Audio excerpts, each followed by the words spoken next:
കോഴിക്കോട് ചെലവൂരിൽ പെൺകുട്ടിയെ കഴുത്തു ഞെരിച്ച് കൊലപ്പെടുത്തിയ ശേഷം യുവാവ് ജീവനൊടുക്കി. മുഴിക്കൽ സ്വദേശി നസ്രീനെയാണ് കൊല്ലപ്പെട്ടത്.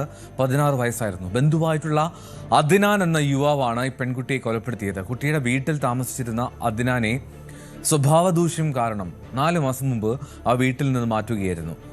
മോഷണ ശ്രമത്തിനിടെയുണ്ടായ കൊലപാതകം എന്ന പ്രാഥമിക നിഗമനത്തിലാണ് പോലീസ്.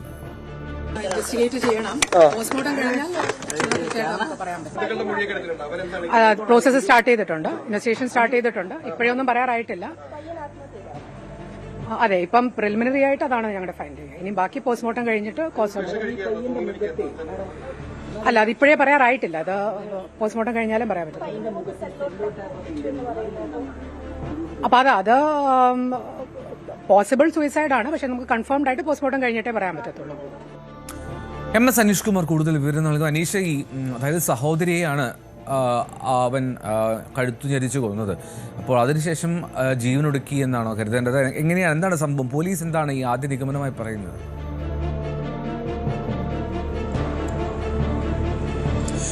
എൽദോ, ഇന്ന് പുലർച്ചെയാണ് നാടിനെ ഞെട്ടിക്കുന്ന രീതിയിലുള്ള ഒരു കൊലപാതക വിവരം പുറത്തു വരുന്നത്. ആദ്യഘട്ടത്തിൽ മനസ്സിലാക്കിയത് സഹോദരി, അതായത് 16 വയസ്സുള്ള തൻ്റെ സഹോദരിയെ, അതായത് അർദ്ധ സഹോദരിയെ കൊന്ന ശേഷം യുവാവ് ആത്മഹത്യ ചെയ്തു എന്ന വിവരമാണ് പുറത്തു വന്നത്. ഇതേ തുടർന്ന് വലിയ തരത്തിലുള്ള പല അഭ്യൂഹങ്ങളും പുറത്തു വരികയും ചെയ്തിരുന്നു.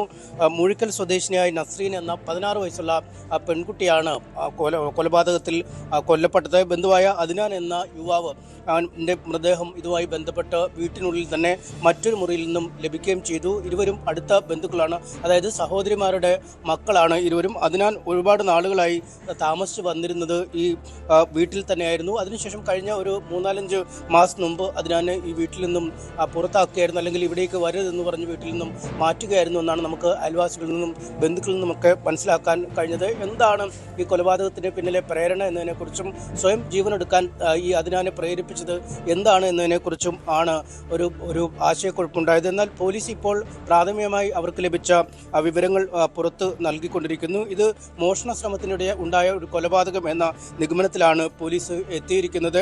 രാത്രി 7:30 മൂഴിക്കലെ വീട്ടിൽ, ഈ സഹോദരിയുടെ വീട്ടിൽ അദ്നാൻ എത്തി. അതിനുശേഷം ആ വീട്ടിൽ തന്നെ ഒളിച്ചിരിക്കുകയായിരുന്നു. അതായത് മോഷണത്തിനുള്ള ഒരു തയ്യാറെടുപ്പോടുകൂടിയാണ് ഈ ചെറുപ്പക്കാരൻ എത്തിയത്. അതിനുശേഷം അമ്മയുടെ അമ്മ, അതായത് ഉമ്മുമ്മയുടെ തലയണയുടെ അടിയിൽ നിന്നും ഈ അലമാരിയുടെ അടക്കം താക്കോൽക്കൂട്ടം കൈവശപ്പെടുത്താൻ അദ്നാൻ ശ്രമം നടത്തിയിരുന്നു. ഇതിനുശേഷമാണ് പിന്നീട് മോഷണ ശ്രമം നടത്തിയത്. ഈ മോഷണത്തിനായി അലമാരി തുറക്കാൻ ശ്രമിച്ചപ്പോൾ, അല്ലെങ്കിൽ മറ്റു വസ്തുവകളൊക്കെ കണ്ടെത്താൻ ശ്രമിച്ചപ്പോഴാണ് സഹോദരിയുടെ ശ്രദ്ധയിൽ ഈ മോഷണം ശ്രമം പെടുകയും അപ്പോൾ വാപൊത്തി ശബ്ദം പുറത്തേക്ക് വരാതിരിക്കാനായി അമർത്തി പിടിക്കുകയായിരുന്നു എന്നും നമുക്ക് ഈ ഘട്ടത്തിൽ മനസ്സിലാക്കുന്നു. അങ്ങനെ വളരെ പെട്ടെന്ന് തന്നെ സഹോദരിയുടെ, ഈ 16 വയസ്സുകാരിയുടെ ജീവൻ നഷ്ടമാവുന്ന അവസ്ഥയിലേക്ക് കാര്യങ്ങൾ എത്തുന്നു. പിന്നീടാണ് ഈ പിടിവലിയുടെ ശബ്ദം കേട്ട്, അല്ലെങ്കിൽ ഇരുവരും തമ്മിലുള്ള ഈ മോഷണ ശ്രമം തടയാൻ ശ്രമിക്കുന്നതും വായു പൊത്തുകയൊക്കെ ചെയ്തപ്പോൾ ഈ ശബ്ദം കേട്ടാണ് വീട്ടിലെ മറ്റ് ആളുകൾ അവിടേക്ക് വന്നത്, അതായത് ഈ പെൺകുട്ടിയുടെ അമ്മയടക്കമുള്ള ആളുകൾ വന്നത്. പിന്നീട് ഈ അദ്നാനെ വളരെ പെട്ടെന്ന് അവർ വീടിൻ്റെ തന്നെ മറ്റൊരു മുറിയിൽ MS അനീഷ് കുമാറാണ് വിവരങ്ങൾ നൽകിക്കൊണ്ടിരുന്നത്. കോഴിക്കോടാണ് അതിദാരുണമായിട്ടുള്ള സംഭവം. അദ്നാൻ എന്ന യുവാവാണ് ഈ ഇത്തരത്തിൽ പെൺകുട്ടിയെ കൊലപ്പെടുത്തിയത് എന്ന് മനസ്സിലാക്കുന്ന പോലീസിൻ്റെ അന്വേഷണത്തിലാണ്. കൂടുതൽ വിവരങ്ങൾ ലഭിക്കാനുണ്ടെന്നും പോലീസ് പറയുന്നുണ്ട്. എന്നാലും ഈ കുട്ടിയുടെ വീട്ടിൽ താമസിച്ചിരുന്ന അദ്നാനെ ചില സ്വഭാവ ദൂഷ്യങ്ങൾ കാരണം നേരത്തെ വീട്ടിൽ നിന്നും മാറ്റുകയായിരുന്നു. അനീഷ്, ഈ ശബ്ദത്തിൽ ചെറിയ പ്രശ്നമുണ്ടായിരുന്നു. അനീഷ് പറഞ്ഞ് കണ്ടിന്യൂ ചെയ്യാം.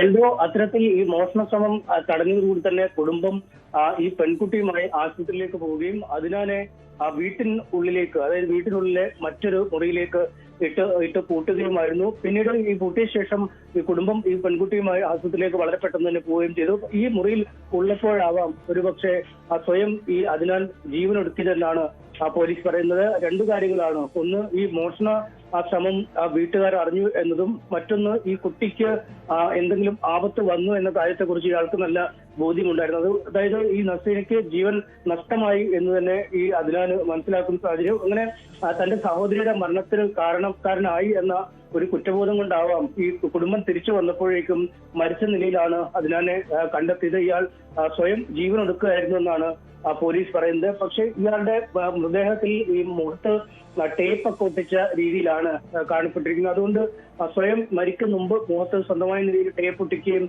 തൂങ്ങി മരിക്കുകയും ഒക്കെ ചെയ്യുമോ എന്നൊക്കെയുള്ള ചില സംശയങ്ങളുണ്ട്.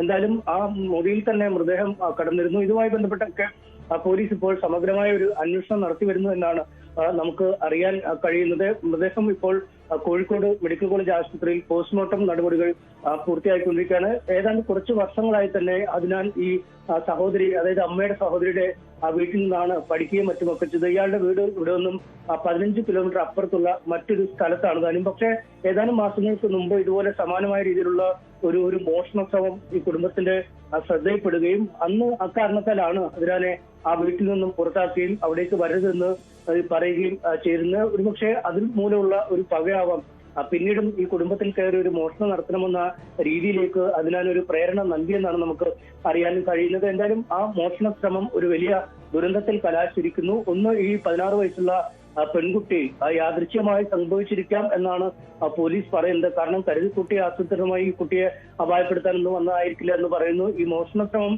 കണ്ടപ്പോൾ ഈ കുട്ടി ബഹളം വെക്കുന്നു. ആ ബഹളം വെച്ചപ്പോൾ വായ്പൊത്തി പിടിക്കുന്നു. ആ വായ്പൊത്തിയപ്പോൾ ശ്വാസം കിട്ടാതെ ഒരുപക്ഷെ കുട്ടി പോയി. ഒപ്പം ഈ കുട്ടിയുടെ തന്നെ ഒരു പാന്റ് ഉപയോഗിച്ചാണ് കഴുത്തിൽ കുരുക്കിയെന്നും പറയുന്നുണ്ട്. എന്തായാലും ഈ രണ്ട് കാര്യങ്ങളും ചെയ്തതിൽ നിന്നാണ് മരണം സംഭവിച്ചിരിക്കുന്നത്. ഈ മരണകാരണം സംബന്ധിച്ച കൃത്യമായ വിവരം പോസ്റ്റ്മോർട്ടം റിപ്പോർട്ടിൽ വ്യക്തമാവും. ഒപ്പം അതിനാന്റെ മരണം സംഭവിച്ചത് ഒരു വ്യക്തതയും വരേണ്ടതുണ്ട്. ആ വ്യക്തതയും പോസ്റ്റ്മോർട്ടത്തിലൂടെ ലഭിക്കുമെന്നാണ് പോലീസ് കരുതുന്നത്. ഞാൻ ഞെട്ടിക്കുന്ന സംഭവമാണ്. എന്താണെങ്കിലും സ്വന്തം ബന്ധുവായിട്ടുള്ള 16-കാരിയാണ് യുവാവ് ഇത്തരത്തിൽ അതിദാരുണമായി കൊലപ്പെടുത്തിയത്. അതിനുശേഷം സ്വയം ജീവനൊടുക്കി. എന്താണെങ്കിലും അതിൽ കൂടുതൽ വ്യക്തത വരേണ്ടതുണ്ട് എന്നുള്ള സംശയങ്ങൾ കൂടിയുണ്ട്. പോലീസ് അതിൽ കൂടുതൽ വിവരങ്ങളുടൻ തന്നെ നൽകുമെന്ന് പ്രതീക്ഷിക്കുകയും ചെയ്യാം. കൂടുതൽ വാർത്തകൾക്ക് news 18 Keralam YouTube channel subscribe ചെയ്യുക.